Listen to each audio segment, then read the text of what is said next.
Hari ini kita mau membahas tentang merasionalkan akar. Jadi ini masih sambungan dari pembelajaran kita di eksponen ya. Yang sudah kalian ketahui bahwa dalam eksponen ini ada pangkat untuk bentuknya pangkat pecahan. Nah, untuk yang pangkat pecahan ini kita tahu ya bahwa kalau ada A pangkat N per M, maka dia akan membentuk pecahan. Nah, pecahan di sini,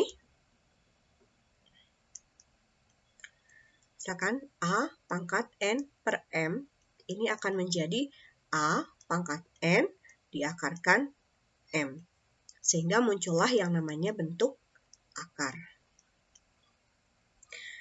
Nah, di sini kita akan melakukan yang namanya merasionalkan akar. Apa sih artinya merasionalkan akar?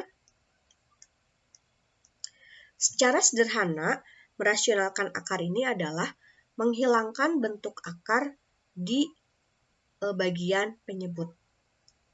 Jadi kalau misalkan kita punya A per akar B, atau kita punya A per B plus akar C, nah suatu bilangan jika dibagi dengan bilangan akar, ini berarti kan bilangan biasa, nah dibagi dengan bilangan yang akar ini kan bisa rasional, bisa irasional ya. Nah, agar si akarnya nanti kita taruh di atas, nah bagaimana cara kita melakukan sebuah manipulasi sehingga bentuk akar di bawahnya akan hilang. Nah, bagaimana caranya? Ada beberapa hal yang harus kita ingat. Yang pertama, kalau ada akar A dikali akar A, itu pasti akan menjadi akar A kuadrat atau A. Ya. Jadi yang perlu diingat yang pertama, kalau kita punya akar bintang dikali akar bintang, maka hasilnya adalah bintang. Yang kedua, yang perlu diingat adalah kalau kita punya A tambah B dikali A kurang B, maka ini akan menjadi kali-kalikan pelangi ya, A kali A kuadrat, A dikali min B, min AB, B dikali A, plus AB, B dikali min B, min B kuadrat. Sehingga ini yang tengah saling menghilangkan, dan kita punya A kuadrat min B kuadrat.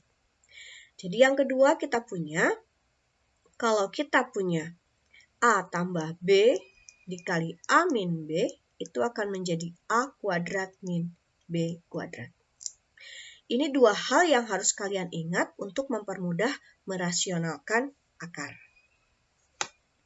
Untuk lebih jelas, nanti kita akan lihat beberapa cara dari contoh yang akan ditampilkan.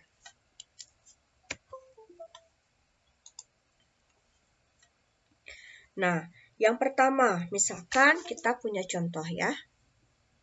Yang pertama, kita punya 2 per akar 3. Kalian diminta merasionalkan. Caranya adalah, tulis kembali 2 per akar 3, lalu rasionalkan bagian penyebut, maka kita kalikan juga dengan akar 3. Karena akar 3 dengan akar 3, akarnya hilang ya. Kalau bagian bawahnya kita kalikan akar 3, maka yang atas pun harus kita kalikan dengan akar 3.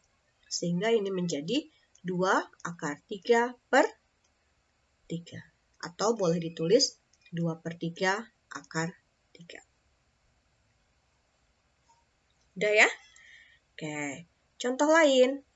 Misalkan kita punya 3 per akar 7. Maka ini 3 per akar 7. Kalikan dengan akar 7. Maka yang atas pun harus dikali dengan akar 7.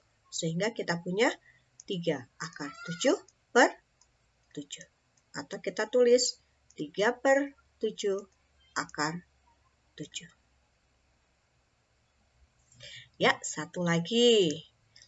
Kalau kita punya 3 per akar 6, maka 3 per akar 6 akan kita kali dengan akar 6, di atasnya pun dengan akar 6. Sehingga kita punya 3 per akar 6 per 6. Nah, ini kita sederhanakan menjadi 3 per 6 akar 6. 3 per 6 masih bisa kita perkecil ya, menjadi 1 per 2 akar 6. Jadi, bentuk pecahannya ketika masih bisa diperkecil, kita perkecil lagi. Sampai sini bisa difahami? Oke, nanti kita akan masuk ke bagian kedua untuk bentuk yang berikutnya.